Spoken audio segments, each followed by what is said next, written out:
오늘 우리는 사무엘상 3장 1절부터 4장 1절의 상반절까지 말씀을 본문으로 읽었고요. 설교의 제목은 새 시작을 위하여 가혹한 소식이 선포된다라는 제목으로 함께 말씀 앞에 섭니다. 모르겠습니다. 여러분도 그렇게 생각하셨나요? 저는 그렇게 생각했어요. 뭐냐면 지금은 잘 보이지 않는데요. 옛날에는 버스를 타면 그 버스 운전하시는 우리 운전기사분 앞에 요만한, 손바닥만 하죠. 손바닥보다 크나요? 그런 조그만 액자 하나가 걸려 있었습니다. 기억나시나요? 거기 보면 아주 조그만 녀석이 한 3살 됐어야 되나? 3, 4살 된 녀석이 무릎을 꿇고 손을 모고 기도를 합니다. 볼이 그냥 토실토실해요. 100일 된 녀석 볼처럼 토실토실하고요. 여기는 홍조가 있어서 아주 귀엽고요. 그리고 이상하게 머리는 곱슬곱슬합니다. 그리고 약간은 금발이에요. 그리고 이렇게 하늘을 향해서 두 손을 모고 기도하고 저 위쪽에 뭔가 빛이 있죠. 그리고 그 위에는 글씨가 써 있습니다. 6글자예요. 오늘도 무사히, 그렇게 써 있어요. 여러분들 기억나시죠? 근데 왜 그런지 모르겠는데 그 기도하는 그 꼬마 아이가 그냥 사무엘인 줄 알았어요. 여러분들은 누구라고 생각하셨어요? 사무엘. 왜 그랬을까? 거기 사무엘이라고 써있진 않는데 그냥 다 사무엘일 거라고 생각을 했습니다. 왜냐하면 성경에 어린아이가 그렇게 기도하고 어린아이가 하나님 앞에 있는 이야기가 사실은 별로 없어요. 근데 오늘 본문 보면 3장에 사무엘, 어린 사무엘입니다. 아직 미숙한 사무엘이 여호와의 전 안에 누웠어요. 하나님의 궤가 있는 그곳에 혼자 누워있는 아이 사무엘이에요. 아마 그래서 하나님 앞에 혼자 기도하는 그 어린 꼬마, 그 꼬마를 보면 사무엘이라고 생각했던 것 같습니다. 그래서 오늘 우리가 읽은 사무엘상 3장 말씀은요, 그렇게 낯설지가 않습니다. 우리가 잘 아는 이야기예요. 그 그림 자체가 오늘도 무사히 있는 것처럼요, 그거 보면 그냥 마음이 따뜻하죠. 그러니까 마음이 평안해요. 아마 그래서 운전하시는 분들이 그걸 보면서 과속하지 않았을 것 같고요, 그리고 막 심하게 끼어들지 않았을 것 같고 난폭 운전 안 하셨을 것 같아요. 그래서 운전하는데 여러 가지 어려움이 없었을 거라고 생각하고, 또 그 기도하는 모습을 보면서 함께 기도하면서 운전하고, 또 그러니까 하나님께서 그 기도에 응답하셔서 아마 그 사진 때문에 대한민국 지금도 교통사고가 많긴 하지만 그 사진이 없었으면 지금보다 더 굉장했었을 텐데, 그 사진을 놓고 또 같이들 기도해서 그 어려운 시절에 교통사고가 많이 그나마 그 정도가 아니었을까 하는 생각을 합니다. 오늘 우리가 이 말씀을 읽으면서요, 그래서 마음이 따뜻해요. 근데 오늘 이 말씀을 자세히 보면 이 말씀은 그렇게 마음이 따뜻한 이야기만은 아닙니다. 마음이 따뜻한 이야기는 아니에요. 분명히 따뜻해요. 그리고 분명히 뭔가 삶의 변화들, 그 이야기들을 하고 있지만 오늘 읽은 본문은 그것보다 훨씬 더 격변의 이야기입니다. 먼저 말씀을 쭉 보시죠. 이 사무엘이 엘리 앞에서 여호와를 섬길 때에는 여호와의 말씀이 희귀하여 이상이 흔히 보이지 않더라. 여기를 잘 기억하셔야 돼요. 하나님의 말씀도 흔하지 않아요. 이상도 흔하지 않아요. 하나님의 말씀이 들리지 않아요. 그리고 뭔가 새로운 것들을 보는 거, 그것들이 없습니다. 제일 마지막에 보시면요, 우리가 21절 보시면 여호와께서 실로에서 다시 나타나셔요. 여호와께서 실로에서 여호와의 말씀으로 사무엘에게 자기를 나타내시니 사무엘의 말이 온 이스라엘에 전파되니라. 여호와의 말씀이 희귀하고 이상도 흔하지 않았는데 무슨 일이 있었어요? 여호와의 이상이 나타나고 이제 여호와의 말씀이 이 사무엘을 통해서 온 이스라엘에 선포되기 시작합니다. 처음과 끝이 전혀 달라요. 처음, 끝 전혀 다르죠. 그러니 이건 변화입니다. 놀라운 변화의 이야기예요. 지난주부터 말씀을 계속 드리는데 사무엘서라는 것 자체가 변화의 이야기입니다. 사사시대 그 어두움에서 다윗을 통해서 하나님께서 그 땅에 하나님의 약속이 제대로 이루어질 수 있도록 이것들을 재정립해 가시는 거예요. 거기에 하나님의 손이 있고요, 하나님의 개입하심이 있고, 또 그 일을 감당해내는 사람, 제일 유명한 다윗이 있습니다. 그 이야기를 기억하시면서 이 말씀을 읽으시면 돼요. 자, 오늘 말씀은 뭐예요? 하나님이 바꿔내셔요. 말씀도 없고 이상도 없었던 데에서 이제 이상을 보이시고, 그리고 또 하나님이 사무엘을 통해서 말씀하시기 시작합니다. 하지만 이 변화의 시간이라는 게 그렇게 만만치 않습니다. 보시죠. 2절 보면 엘리의 눈이 점점 어두워져 갑니다. 하나님의 이상도 흔하지 않는데 여기 지도자인 엘리는 눈이 점점 어두워져 가요. 그러니 잘 보지 못합니다. 시력이 나빠져서요, 눈앞에 있는 것들을 잘 보지도 못해요. 그러니 어쩌면 하나님이 보이시는 이상 그것도 제대로 잘 보지 못할 것만 같습니다. 점이 가격이죠. 가뜩이나 하나님의 이상도 희귀한데 여기 그 책임을 맡은 엘리는 눈이 어두워져 갑니다. 하지만 여기 소망의 끈 하나가 있어요. 그때에 어떤 일이 있습니까? 하나님의 등불은 아직 꺼지지 않았어요. 눈이 어두워서 보지 못할 뿐이고 이상이 희미했기 때문이지 하나님의 등불은 꺼지지 않았습니다. 우리가 살아갈 때 세상이 어둡고요, 그리고 내 눈도 침침해져요. 세상은 훨씬 더 절망적이 되어 가고요, 내가 나를 봐도 부족합니다. 나 스스로를 의심하게 되고 환경은 절망적인 바로 그곳이에요. 그럼 뭔가 끝난 것 같죠? 아니요. 그 다음에 붙는 말을 우리는 기억해야 돼요. 하지만 하나님의 등불은 아직 꺼지지 않았습니다. 세상은 어둡고 그리고 내 눈도 침침하지만 거기서 끝이에요? 아니요. 여기 하나님의 등불이 있습니다. 사람들은 하나님을 생각 안 해요. 하나님을 생각 안 하죠. 그러니 여기만 보면요, 계속 절망할 뿐이에요. 환경을 바꿔내려고 하죠. 하지만 환경은 점점 어두워져 갑니다.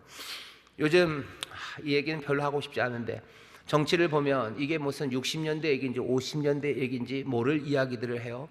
그리고 언제적 무슨 애들 싸움 같은 이야기하고 얼마나 유치한 일들이 거기서 벌어지는지 모릅니다. 우리를 둘러싼 환경은 점점 좋아지고 뭐 사람들이 말하는 것처럼 진보하고 있습니까? 점점 아름다워지고 있나요? 아니요. 몇 년 전, 아니 그 전보다도 어쩜 뭐가 더 이상해지죠. 그리고 우리의 삶의 모습을 보면 우리 자신을 보아도요, 우리 자신도 갑갑하고 바보 같고 연약함이 점점 무기력함만 짙어져 가요. 우리는 연약하고 세상은 감당할 수 없을 정도로 막 돌아가는데 그럼 우리는 어떡합니까? 그러면서 사람들이 낙심하죠. 그리고 그냥 욕이라도 하고 그냥 포기하고, 그게 그냥 전반적으로 나타납니다. 이상하게 싸움박질하고 이상한 일들 하고, 그리고 젊은 사람들 기죽고 어떻게 해야 될지 모르고 아이들 낳기 싫다고 그러고, 아이들 낳으라 그러면 네가 낳으라 그러고, 왜 나보고 그러냐고 그러고, 그렇게 아이 안 낳으면 나라가 망한다고 그러고, 나라가 망하건 말건 무슨 상관이냐고 얘기합니다. 그런 세상이에요. 왜? 우리만 보면 그렇습니다. 여호와의 말씀 희귀해요. 그리고 또 우리의 눈은 어두워져요. 하지만 우리는 세상 사람과 다른 건 뭐예요? 하나님의 등불은 꺼지지 않았다는 것, 우리는 그것을 믿는 사람들이에요. 우리는 하나님을 보는 사람이에요. 그리고 주의 말씀에 귀를 기울이는 사람들입니다. 세상은 그거 몰라요. 그러니 여기서 어쩔 줄 몰라 합니다. 사실은 어쩔 수 있다고 얘기하면서 가슴을 내놓지만 그래봐야 뭐예요? 개똥굴이에요. 신영원이 그러죠. 나는 개똥구리가 아니군요. 나는 개똥벌레. 제가 찬송가만 잘 못 외우는 거 아니에요. 노래를 대부분 잘 못 외우는군요. 나는 개똥벌레. 가슴을 내밀어 봐도 어쩔 수가 없어요. 어쩔 수 없죠. 할 수 있다고 우리가 잘할 수 있을 거라고 하지만 어쩔 수 없습니다. 예, 우리도 알아요. 하지만 우리는 뭐라고 얘기해요? 하나님의 등불은 꺼지지 않았다고 말씀하는 사람들입니다. 옆에 있는 분들에게 얘기하셔요. 하나님의 등불은 꺼지지 않았습니다. 하나님의 등불은 꺼지지 않았습니다. 여러분의 변화라는 건요, 거기서부터 시작돼요. 어떻게 세상을 바꿔나갈까? 내가? 아니요. 하나님의 등불이 꺼지지 않는 거, 거기에서 뭐가 보여요? 거기에서부터 소망이 보이는 겁니다. 우리는 거기에 소망을 두는 사람이에요. 자, 무슨 일이 일어나나 보셔요. 하나님의 등불은 꺼지지 않았고요, 또 소망 하나가 있습니다. 거기 사무엘이 하나님의 궤에 있는 여호와의 전 안에 거기 누워 있습니다. 그 다음부터는 이야기를 알아요. 여호와께서 부르셔요. 사무엘을 부르십니다. 사무엘아, 사무엘아 부르셨을 거예요. 뒤에 보면 그렇게 불렀다고 나와요. 사무엘아, 사무엘아 불렀더니 대답합니다. 내가 여기 있나이다 라고 대답을 하고, 그 앞에서 자던 녀석이 누구에게 가요? 엘리 제사장에게 갑니다. 나를 부르셨으니 내가 여기 있다고, 당신이 나를 부르셨기로 내가 여기 있다고 왔어요 라고 대답을 해요. 엘리가 잠결에 일어나서 뭔 소리, 난 너 안 불렀는데 네가 뭔가 잘못 불렀나 보다, 가서 자라. 사무엘이 가서 자요. 여호와께서 또 부르십니다. 사무엘아, 사무엘아 부르셔요. 그러니 사무엘이 또 벌떡 일어나서 막 달려가요. 엘리에게 달려가서 당신이 나를 부르셨으니까 내가 여기 왔다고, 여기 있나이다. 엘리가 아니야, 내가 부른 거 아니야, 너 또 뭐 잘못 들었나 보다, 가서 자라. 사무엘 네 그러고 가서 또 자요. 여호와께서 또 부르십니다. 사무엘아, 사무엘아 불러요. 또 쪼르르 달려가서 엘리에게 당신이 나를 부르셨죠? 제사장님 나 불렀죠? 그래서 내가 여기 있어요. 그랬더니 엘리가 얘기를 해요. 아니 나 너 안 불렀어 라고 하고, 엘리가 뭐라고 그러는지 들어보세요. 엘리가 이렇게 말합니다. 너 이거 잘 들어야 된다. 사무엘에게 이르되 가서 누웠다가 그가 너를 부르시거든. 9절입니다. 네가 말하기를 여호와여 말씀하옵소서 주의 종이 듣겠나이다 하라. 왜냐하면 엘리는 압니다. 엘리는 알아요. 여호와께서 이 아이를 부르신 줄을 알아요. 그게 8절입니다. 엘리는 이 일이 있으면서요 제대로 판단합니다. 엘리가 그렇게 생각하지 않아요. 이 녀석이 나를 놀리나? 이게 장난하나? 도 아니고요. 아이고 이 녀석 요즘 뭐 먹는 게 좀 부실해서 헛소리가 들리나? 라고도 생각 안 합니다. 3번을 이렇게 하니까 이게 장난치는 게 아닌 줄 알아요. 이게 뭔가 다른 일이라는 걸 엘리는 압니다. 엘리는 어떤 사람이요? 이 사람은 분별할 수 있는 사람이에요. 분별합니다. 분별해요. 이건 여호와께서 이 아이를 부르시는구나 라고 분별하는 사람이 엘리예요. 뿐만 아니라 엘리는요 그리고 나서 사무엘에게 뭐라고 말해야 되는지, 뭐라고 대답해야 되는지를 가르칩니다. 뭐라고 말해야 돼요? 여호와여 여호와여 라고 부르라고 얘기하죠. 여호와여 라고 대답하고 말씀하옵소서 주의 종이 듣겠나이다 라고 얘기를 하래요. 엘리는 제대로 분별하고요 여호와 앞에 어떻게 행해야 되는지를 잘 압니다.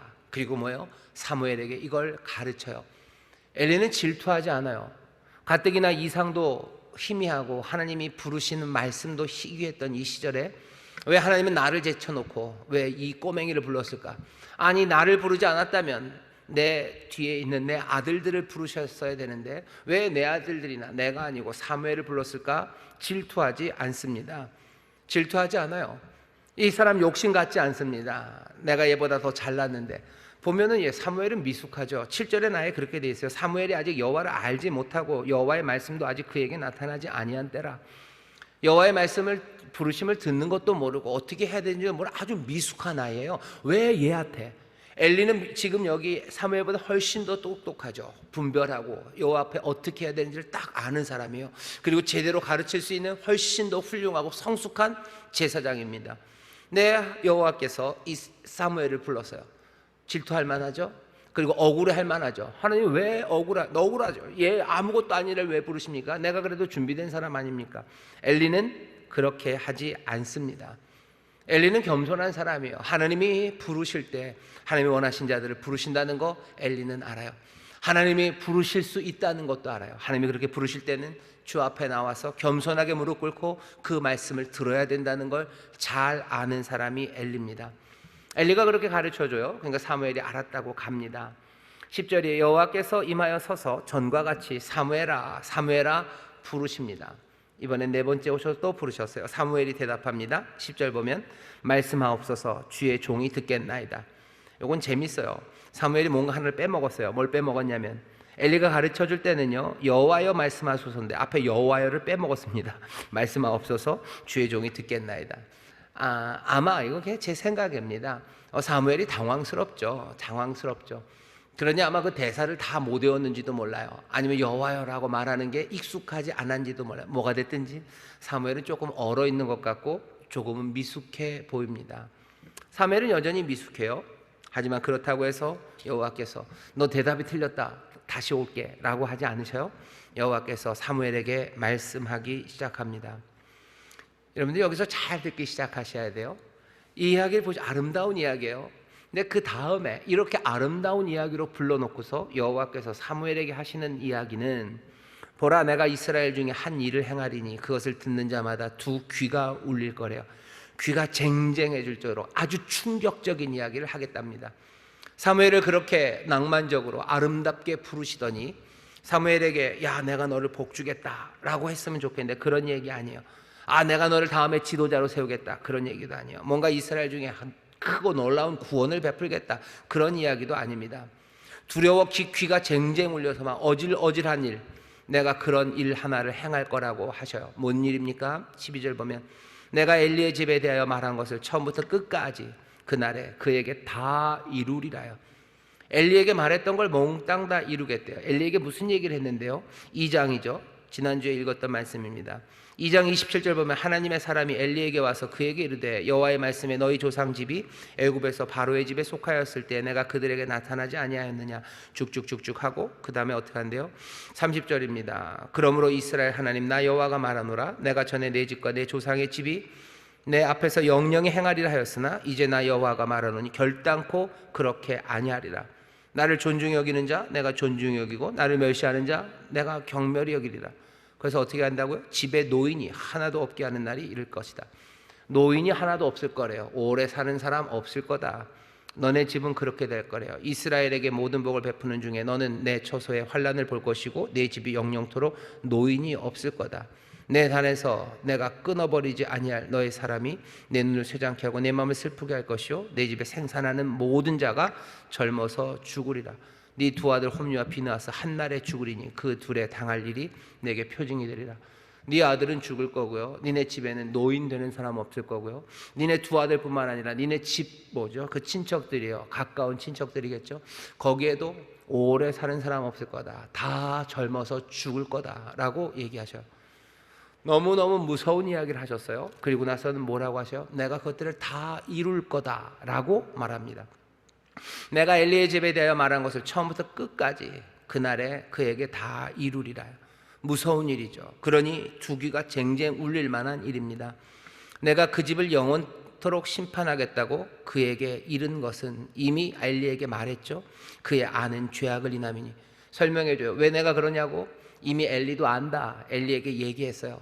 뭐 때문에 그렇다고요? 그 두 아들의 잘못이에요. 하나님을 경멸히 여겼어요. 가볍게 여기시니 나도 가볍게 여기겠다는 거예요. 너희들이 날 가볍게 여기니 내가 너에게 준 약속 그것도 나도 가볍게 여기겠다라는 거죠. 영영이 제사장의 집안을 삼는다고? 아니 나도 그거 가볍게 날려버리겠다는 거죠. 아무것도 아닌 것처럼 취급하다는 거죠. 너희들의 생명 그것도 내가 존중해야 될 필요가 뭐 있냐? 왜 끝까지 그 삶이 장구하도록 내가 지켜야 되겠냐? 그냥 젊어서 툭툭툭툭 죽게 다 날려버리겠다고 얘기하셔요. 이유는 엘리도 아는 그 죄악을 인함이다. 이는 그가 자기 아들들이 저주를 자청하되 금하지 아니었습니다. 그 아들들이 저주를 자청하는 그 악한 일을 했지만 엘리가 금하지 아니하였기 때문이랍니다. 엘리 집이 망한 건 두 아들의 죄 때문이에요. 그리고 또 뭐라고 얘기하셔요? 자기 아들의 저주를 자청하는 그 일을 아버지 엘리가 금하지 않았어요. 말은 했습니다. 그러면 안 된다고 얘기를 했어요. 하지만 아들들이 듣지를 않았어요. 그러면 엘리는 어떻게 했어야 됐을까? 그것들을 말을 안 들으면 어떻게 듣게 했었어야 됐을 겁니다. 근데 그건 좀 애매해요. 좀 애매합니다. 어떻게 해야지 그것들을 막을 수 있을까? 그것들을 막는 일이 쉽지는 않아요. 엘리는 어쩌면 최선을 다했나? 그건 잘 모르겠습니다.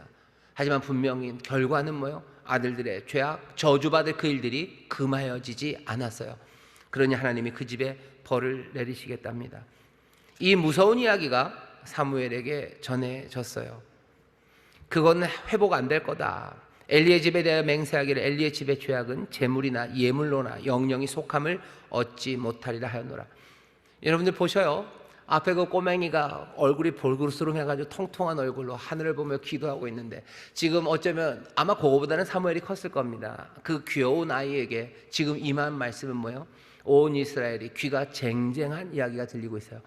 다 죽는다요. 두 아들 죽는다. 그 집에 노인이 없을 거다. 젊어서 몽땅 죽을 거고 이것들은 절대로 속하여지지 않아요. 재물로도 예물로도 안 된다. 왜? 두 아들이 저주받을 죄악을 저질렀고 엘리도 알고 그런데 그 일을 금하지 않았기 때문이다 라는 무서운 이야기가 이 아이에게 사무엘에게 전해집니다. 그 다음 이야기예요. 사무엘이 아침까지 누웠어요. 그리고선 떨리죠. 그 다음에 얄궂게도 엘리가 와서 묻습니다. 여호와께서 뭐라고 얘기하시더냐. 엘리는 알아요. 여호와께서 그렇게 여러 번을 부르셨으면 그냥 괜히 지나가다 초인종 누르고 도망가신 거 아니에요? 찾아오셨어요. 분명히 무슨 이야기를 하셨어요. 무슨 이야기를 했니? 물어요. 근데 대답을 못합니다. 왜? 사무엘은 아직 어리죠. 어리고 미숙해요. 이 무서운 이야기를 어떡합니까? 벌벌벌벌 떨어요. 엘리가 격려하고 조금 협박합니다. 너 반드시 말해야 된다. 말하지 않으면 하나님이 너를 저주하실 거야. 너를 벌 내리실 거야. 사무엘이 그때는 이제 말하기 시작해요. 세세하게 말합니다. 조금도 숨기지 않습니다. 사무엘은 좀 어린 녀석에서요. 이제 벌써 커버렸죠. 이 충격적인 하나님의 말씀을 듣고 또 엘리의 격려 내지는 약간의 가르침을 받고서요, 사무엘은 두려운 말이어도 세세히 숨기지 않고 말하는 그런 사람이 되었어요. 그렇게 말했더니 무서운 말입니다. 엘리에게 저주의 말이에요. 18절에 엘리가 말합니다. 그것을 다 듣고 엘리가 말해요. 이는 여호와 신이 선하신 소견대로 하실 것이니라 하니라. 여기 엘리의 대답이 참 씁쓸합니다. 그리고 또 엘리의 대답이요, 뭐가 좀 우리를 생각 많이 하게 합니다. 엘리는 자식들의 행동을 금하지 못했어요. 어쩌면 늙었기 때문일 겁니다. 나이가 젊었었고 엘리가 한 30대였고 꼬맹이 아들 녀석들이 이제 막 한 10살, 12살 이랬으면 어떻게 했겠죠. 엘리는 나이가 많아졌어요. 자식들의 저주받을 행동, 그것들을 금하지 못하는 늙은 아버지입니다. 이 늙은 아버지에게 그만큼의 책임을 물으실까 싶을 만큼 엘리에게는 이 말이 가혹한 말입니다. 항변하고 싶은 게 많죠. 내가 가르치고 싶어서, 가르치기 싫어서 그런 거 아닙니다. 아니면 뭔가 딜이 필요할 것 같아요. 좋습니다. 하나님, 내 두 아들 홈리와 비느하스가 하나님 앞에 저주받을 짓을 했으니 그 녀석들은 한날에 죽어도 되겠지만 적어도 우리 집안에 다른 사람들까지 다 젊은 날에 죽어도 그건 좀 너무하지 않습니까? 하나님 용서해 주세요 라고 말할 수도 있고, 아니면 아예 더 노골적으로 하나님, 내가 그렇게 뭘 잘못했습니까?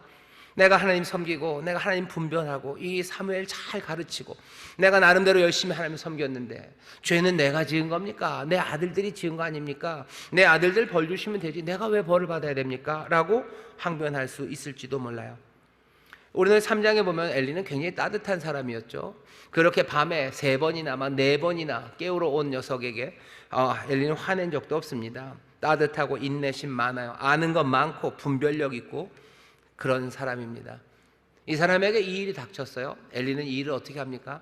이 일을 그냥 겸손하게 지금 받아들이고 있습니다. 그래 라고 하면서 받아들이는 거예요. 하나님께서 심판한 여호와 신이 이 말씀하신 건 여호와시다. 그러니 어떻게 보면 조금은 억울하고 그리고 이게 뭔가 싶고 하나님의 은혜로 뭘 좀 회복해야 되는 거 아닐까 싶어도 주께서 그렇게 하신다면 엘리는 어떻게 해요? 그냥 받아들이겠답니다. 내가 받아들이겠대요.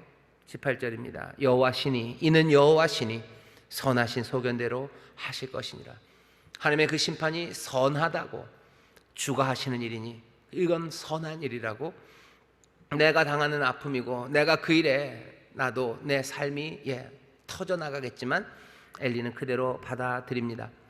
19절서부터 보면요, 아까 말씀드린 대로 말씀은 희귀하고 이상도 없었는데 이제는 아니에요. 이제는 19절부터 보면 사무엘이 잘하기 시작합니다. 여호와께서 그와 함께 계셔서 그 말로 하나도 땅에 떨어지지 않게 하시니 단에서부터 브에세바까지 이스라엘 땅 저 북쪽서부터 남쪽 끝까지입니다. 온 이스라엘이 사무엘은 여호와의 선지자로 세우심을 입은 줄을 알았더라. 여호와께서 실로에서 다시 나타나시되 여호와께서 실로에서 여호와의 말씀으로 사무엘에게 자기를 나타내시니 사무엘의 말이 온 이스라엘에 전파되니라. 이제는 여호와의 말씀이 온 이스라엘에 전파됩니다. 누굴 통해서요? 사무엘을 통해서입니다. 여호와의 말이 사무엘을 통해서요. 그럼 사무엘의 모든 말은 몽땅 다 여호와의 말이냐? 그건 아닙니다. 많은 여호와의 말씀이 사무엘을 통해서 전해지고 온 이스라엘은 누구의 말을 들어요? 사무엘의 말을 지금 듣고 있습니다. 사무엘이 하는 모든 말들은 다 여호와의 말은 아니에요. 하지만 여호와의 말이 사무엘을 통해서 전해지는 것, 그런 선지자임을 이스라엘은 알아요. 그러니 처음과 끝이 어떻게 돼요? 말씀과 이상이 희귀하고 없었던 때에서 이제는 단에서 브에세바까지 몽땅 다 이스라엘은 사무엘을 통해서 하나님의 말씀을 듣기 시작합니다. 하나님의 말씀이 없으면 사사기처럼 어두운 땅이 될 거예요. 하나님의 말씀이 이 땅을 덮기 시작할 때 거기에 새로운 변화가 시작됩니다. 사무엘상 오늘 읽은 3장은요 그 변화의 시작을 우리에게 알려줘요. 하지만 변화의 시작만 알려줍니까? 아니요, 여기에는 끝을 이야기합니다. 오늘 말씀은요 아까 말씀드린 대로 그냥 사무엘, 그 예쁘고 통통한 아이가 하나님 앞에서 기도하는 그 이야기, 따뜻한 이야기만은 아니에요. 그냥 여호와께서 사무엘을 부르신 이야기만은 아닙니다. 여호와께서 사무엘을 부르셨어요. 하지만 그 중간에 있는 이야기가 뭔지를 우리는 기억해야 됩니다. 중간에 있는 이야기를 보셔요. 도대체 여호와께서 부르셨어요. 도대체 뭘 위해서 무슨 말을 하라고 부르셨는지 그것들 보아야 됩니다. 그냥 단순하고 따뜻한 이야기는 아니죠. 오늘 이 말씀이 그냥 하나님의 부르심 그리고 그것을 분별하는 법, 그것만 이야기하는 건 아니에요. 분명히 주가 부르시고요, 그것들 분별해야 됩니다. 여호와의 목소리와 엘리의 목소리를 분별해야 돼요. 그리고 많은 경우에 여호와의 목소리랑 엘리라는 제사장 내지는 권위 있는 사람의 목소리를 혼동할 때가 있어요. 세상에 권위 있고 뭔가 잘난 사람들의 말이 여호와의 말이라, 아니 그건 아닙니다. 어쩌면 그런 가르침들을 여기서 우리에게 알려주죠. 우리를 둘러싸고 있는 여러 가지 권세들, 그 목소리와 하나님의 목소리, 여호와 우리 주님의 목소리를 혼동하면 안 돼요. 그것 경청하는 법 배워야 돼요. 여호와의 전에 거하며 겸손하게 그 앞에 무릎 꿇어야 돼요. 이런 가르침 중요합니다. 분명히. 그리고 이 말씀 가운데 그 말씀을 배울 수 있어요. 하지만 그게 오늘 말씀이 전하려는 주된 건 아닌 것 같아요. 분명히 사무엘도 성숙해져 가요. 거기에서도 우리가 가르침을 받을 수 있어요. 좋은 선생, 하나님 앞에서 점점점 용감해져 가는 사람, 우리도 그렇게 점점 용감해져 갑시다 라고 교훈을 얻을 수도 있지만, 그래도 그것이 오늘 이 본문이, 오늘 이 말씀이 우리에게 전면적으로 알려주려고 하시는 말씀은 아닙니다 라고 저는 생각합니다. 여기서 하나님께서 사무엘에게 특별한 말을 전하셔요. 하나님이 우리를 부르실 땐 애매하게 하나님이 우리를 부르시는 건 아니에요. 늘 내 삶의 현장에서 부릅니다. 그냥 하나님은 우리를 부르셔요. 그래서 우리는 하나님 앞에 서 있어요. 맞아요. 하지만 그 땅을 딛고 서 있는 바로 그곳에서 부르시는 거예요. 사무엘이 지금 서 있는 곳이 어딘가 보세요. 사무엘이 서 있는 곳은요, 굉장히 가혹한 곳입니다. 오늘 설교의 제목처럼 가혹한 소식이 전해지는데, 왜 가혹한 소식이 전해질까?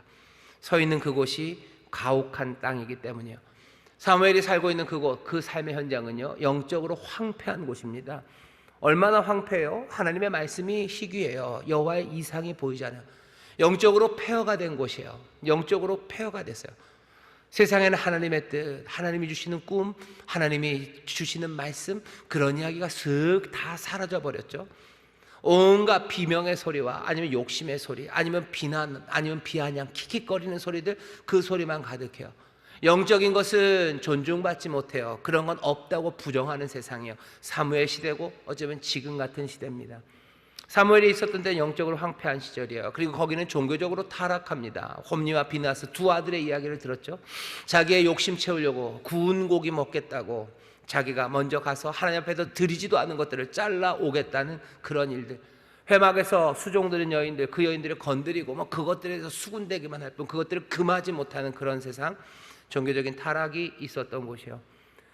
사무엘이 있었던 데는 굉장히 위험합니다. 정치적으로, 군사적으로 위험할 때예요. 왜? 뒤에 바로 나오겠지만 블레셋이 지금 이스라엘을 아주 그냥 식탁에 놓은 고기처럼 요리해 먹으려고 하는 아슬아슬한 때예요. 강한 적 앞에서 아무 방비할 수 있는 그 자원이 없는 아주 위태한 상황. 또 사무엘이 있었던 때는요, 사회적인 격변의 시간입니다. 이제 사람들은 왕을 달라고 그럴 거예요. 왕을 달라는 그것들이 스멀스멀 전체적인 사회 구조가 흔들립니다. 전에는 제사장 앞에 나와서 예배하고 자기들은 각자 흩어져서 말씀대로 살았으면 됐어요. 하지만 이제 왕을 요구해요. 왕이 세워지면 전체가 달라집니다. 왕 앞에 순종해야 되고, 왕의 말 들어야 되고, 군대 만들어야 되고, 자기의 아들들 보내야 되고, 딸들 보내야 되고, 자기들의 소산들 거기다 다 갖다 바쳐야 돼요. 전혀 다른 세상이죠. 그 다른 세상의 목전에 있는 것이 지금 사무엘의 때예요. 온갖 영적인 도전과 사회적인 격변, 거기서 어쩔 줄 모르는 그 가혹한 상황들, 거기서 두려움과 염려가 있는 바로 그런 상황이 사무엘이 지금 놓여 있는 상황입니다. 사무엘은 지금 거기에서 주의 말씀을 듣고 있어요. 사무엘의 그 살아있는 곳이 그 냉혹하고 가혹한 곳이라면 사무엘이 전할 메시지, 그리고 사무엘이 듣는 말도 가혹하고 냉혹한 것일 수밖에 없습니다. 하나님이 우리에게 요구하는 게 있어요. 하나님이 우리를 부르십니다. 우리는 그거, 하나님이 우리를 부르시고 우리 하나님 앞에 대답해요. 그러면 뭔가 영적이죠. 그리고 아름답죠. 그 다음에 어떻게 훅 끌고 산 위로 올라가 버려요. 산 위에서, 여러분 변화산에서 제자들이 만난 것처럼 제자들이 그 예수님의 변화를 보고 그냥 거기 있고 싶어요. 주님이 나를 부르시고 나는 주께 대답하고, 너무너무 낭만적이고 좋아요. 그런데 주님이 우리를 부르시고 우리를 만나셔서 우리에게 하시는 말씀이 뭔지를 들으라는 거죠. 오늘 사무엘상 3장이 그겁니다. 그냥 주가 사무엘아 부르셔서 그거 대답하고 그 앞에 있는 거 그거 너무너무 좋죠. 하지만 사무엘에게 들려지는 이야기가 뭔지 그거 들어야 돼요. 변화산에서 베드로가 얘기합니다. 주여, 우리가 여기 있는 게 좋사오니 여기서 초막 셋을 짓자고, 하나는 주를 위하여, 하나는 모세를 위하여, 하나는 엘리야를 위하여 초막을 짓자고. 정신이 없는 거죠. 그럼 지들은 어디 살라고? 뭐 땅에 살아도 좋다는 얘기인가 봐요. 여기 살자고, 여기 있자고. 주님 뭐라 그러셔? 아니, 우리 내려가자. 내려간 아래는 뭐가 있는 거예요? 아래는 아버지 하나가 아들 데리고 왔어요. 아들은 그냥 불에도 뛰어들고 물에도 뛰어드는 아들입니다. 그냥 파리해져서 쓰러져서 죽어요. 귀신 들려 죽을 것처럼 그렇게 괴로워하는 아들을 두고 있는 괴로운 아버지가 있는 곳이에요. 그 괴로운 삶들을 뭐 옆에서 돕겠다고 하지만 돕지 못하는 세상이요. 기도한다고 그러고 뭘 했냐 못 도와요. 못 도왔으면 그냥 가슴 아파하고 하나님 앞에 매달려야 되는데 그것도 아니에요. 이거 왜 이게 안 되는지 또 서로 싸우는 세상입니다. 그 세상으로 주께서는 내려가시죠. 그 세상으로 내려가자고 하시죠. 사무엘 주의 음성을 듣습니다. 하지만 거기서 끝이 아니죠. 하나님이 요구하시는 것 그게 뭔지 봐야 돼요. 우리가 예배하는 게 즐겁습니다. 와서 찬송하면 즐겁죠. 와서 모르겠어요. 설교 듣는 것도 즐거운지 모르시겠는데 즐거워요. 찬양팀 찬양하고 찬양대 찬양하고 모든 사람들이 한 목소리로 하나님 앞에 함께 노래하고 부르짖어 기도하는 가운데 주가 주시는 평안이 우리 가운데 임하고 새 꿈들을 꾸게 하셔요. 얼마나 좋습니까?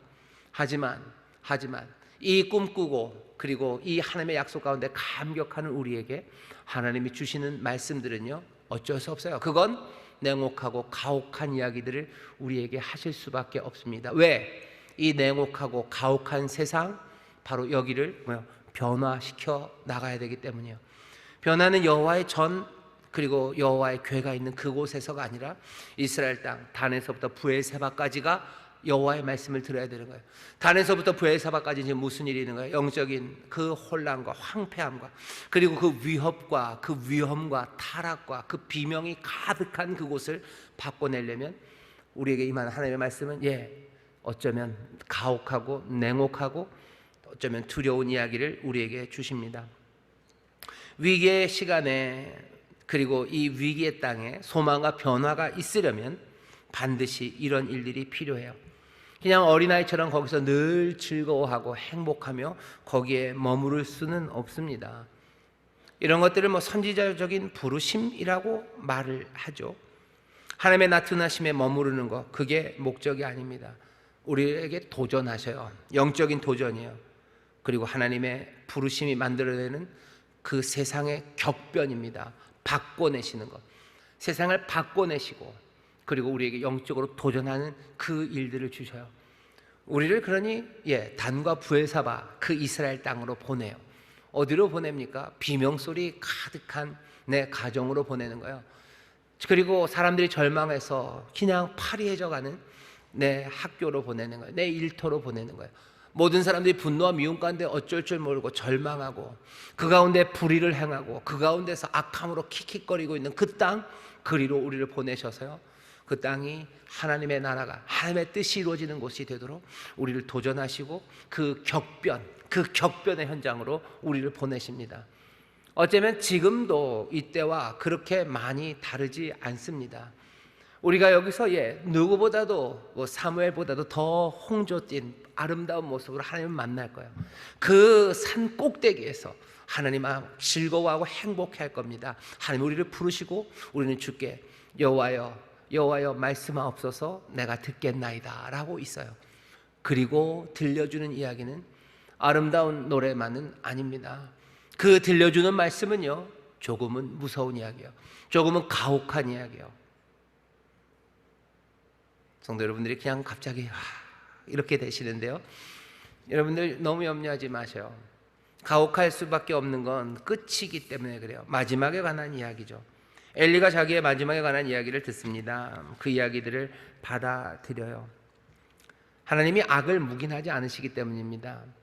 이 아픔의 이야기를 여러분들 그러니 절망으로만 듣지 마세요. 너무 가슴 아파하지 마세요. 하나님이 악을 묵인하지 않는다는 이야기는 사실은 소망입니다. 악을 묵인하지 않으시겠다는 심판의 메시지는 거기에 하나님께서 새 일을 행하시겠다는 하나님의 약속이기도 합니다. 엘리는 좀 억울하죠. 왜 내가 잘못이 아닌데 내 아들들이 잘못한 건데 왜 내가. 그래도 엘리는 조용히 받아들입니다. 하나님이 자기의 집안을 몽땅 다 쓸어버리는 데 있어서 자기가 그 중심의 핵심적인 문제적인 인물은 아니었어요. 그래도 그것들을 받아들이죠. 교회가 어쩌면 이런 상황에 많이 처합니다. 교회가 이 땅의 악의 축은 아니에요.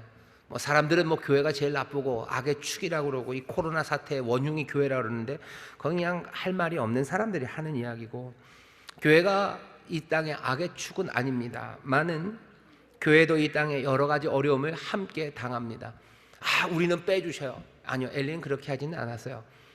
우리가 그 악의 중심적인 인물이고 우리가 그 문제적인 그건 아니지만 그래도 이 땅에 하나님이 심판하시고 하나님이 이 땅을 쓸어내시고 이 땅에 하나님의 징벌이 임할 때 교회는 어쩌면 그것을 어려운 상황 그곳에서도 주가 하시는 일, 선하신 소견대로 주가 하신다고 그것들을 받아들이는 겁니다. 아마 우리는 여태까지 그렇게들 살아왔어요. 이미 그렇게들 살아왔습니다. 하지만 이걸로만 끝인가요? 아니, 오늘 말씀은 그걸로 끝이 아닙니다. 이 아픔과 저주 그리고 이 슬픔 여기에만 머물러 버리면요, 그러면 하나님이 행하시는 일을 기뻐할 수 없어요. 이 아픔 가운데도 그리고 이 모진 이야기 가운데도 우리가 함께 기뻐하고 소망을 둘 수 있는 건 우리 안에 역사하시고 새 일을 행하시는 하나님이 우리 안에서 이미 발견되기 때문이에요. 이 아픔 가운데도 발견되는 것들이 있습니다. 그것 안에서 기대할 수 있어요. 뭐가 보여지죠? 우리는 여기 이 이야기 가운데 한나가 보여져요. 그 전에 봤죠. 한나의 경건한 삶이 보여집니다. 하나님 앞에 나와서 기도해요. 열심히 기도한 게 한나의 끝은 아닙니다. 하나님 앞에 간구하고 그런 다음에 얻은 아들을 하나님 앞에 드리는 한나예요. 그게 한 세트입니다. 어려움 당하고 내 억울하고 그래서 한나는 열심히 기도해서 하나님 앞에 복받은 사람이다. 아니, 그렇게 이야기가 끝나지 않아요. 어쩌면 더 감동적인 건요, 그 하나밖에 없는 아들을 정성껏 길러요. 끝까지 또 책임집니다. 옷이 커질 것 같으니, 아니 옷이 작아질 것 같으니 옷 갖다 주면서 끝까지. 하지만 하나님 앞에 간구하여 얻은 아들을 하나님 앞에 드리고 거기에 원망? 아니요, 기쁨으로 하나님 앞에 드리고 그렇게 비어있는 삶을 살아갔던 한나예요. 변화죠. 변하지만 이 변화의 소망 아직 다 이루어지진 않았어요. 하지만 여기에 뭔가 새로움이 시작될 것 같은 하나님의 놀라우신 능력과 그리고 그 소망의 씨앗들이 한나의 경건에서 보여요. 이스라엘의 한나와 함께 이 노래를 부릅니다. 하나님 앞에서 찬송하기 시작해요. 또 엘리를 보셔요. 엘리가 그 모든 것들을 받아들이는 걸 보셔요. 억울한 것 많을 것 같아도 이 아픔들, 이 하나님의 심판들을 조용히 겸손히 받아들입니다. 자기는 가르쳐요. 내가 아니라 왜 이 사람을 불렀냐고. 거기서 원망하지 않아요. 하나님이 행하신 일들을 조용히 받아들이는 사람들.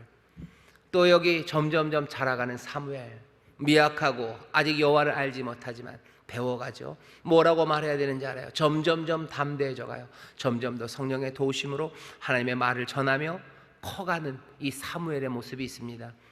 하나님이 새 일을 행하시려는 결심이 이 모든 말씀 가운데서 이렇게 저렇게 불거져 나옵니다.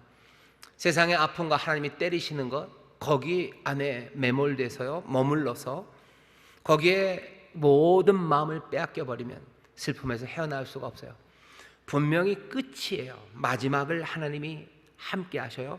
그리고 거기에서 새롭게 시작하는 그 일에 하나님이 또 함께 하십니다. 세상의 아픔과 무너져 내리는 것, 그것들 안에 하나님 계셔요. 하지만 동시에 거기에는 새로움을 시작하시는 하나님이 거기 계십니다. 슬퍼하셔요. 하지만 슬픔에만 머물러 있지는 마십시오. 여기서 이루어지는 하나님의 경건한 사람들, 그 소망을 품고 영접하는 사람들, 하나하나 믿음으로 커져가는 사람들, 그 안에서 소망을 보십시오. 교회가 세상의 소망인 이유, 그리고 우리가 함께 모여서 서로를 격려해야 되는 이유가 거기에 있어요. 어디서 이 새롭게 시작하신 하나님의 소망을 볼 수 있습니까? 어디 다른 데서 찾을 수 없어요. 여기에서, 여기 믿음의 사람들 안에서 하나님의 손길이 새 세상을 연다는 게 어디서 보여요? 여기에서 보여요. 여기에 경건한 사람들, 여기서 하나님 앞에 기도하고 여기서 하나님 앞에 응답받고 또 그 응답받은 것, 그 삶으로 성실하게 하나님 앞에 드리며 헌신하며 살아가는 사람들, 어려움이 있어도 주의 일이니 내가 감사합니다 하면서 그것들을 받아들이는 사람들, 뜨겁게 하나님을 찬송하는 사람들, 그 안에서 점점점 자라가는 믿음의 사람들을 보면서 우리는 뭘 보는 거예요?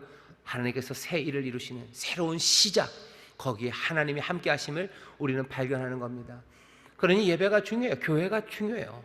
여기서 함께 하나님의 손길들이 있는 것, 그것들이 보여져요. 그때 우리는 이 말씀 그대로, 말씀이 희귀하고 이상도 사라진 그 시간, 그 어두움과 그 격변과 그 도전의 시간들에 하나님이 함께 하시며 새 일을 이루실 것을 우리는 믿음으로 붙잡을 수 있는 줄 믿습니다.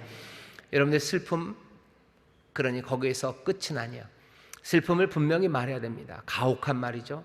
하지만 그 끝을 선포하고 심판을 선포하는 것, 거기에서는 그 심판 너머에 있는 것에 대해서 우리가 갖고 있는 그 책임들, 그것들을 놓치지 않고 말하기 시작합니다. 그때 우리는 소망을 함께 말할 수 있어요. 슬픔을 부정하지 않습니다. 그러면서도 소망을 말할 수 있는 건 딱 하나, 거기 그 슬픔 가운데도, 그리고 그 소망 가운데도 주가 함께 하시기 때문이고, 끝을 말하면서도 새 시작을 말할 수 있는 것, 그 끝과 시작에 그 주님이 함께 하시기 때문이에요. 그 주님의 함께 하심에 그 소망들과 그 새로운 변화의 기회들은 어디서 발견됩니까?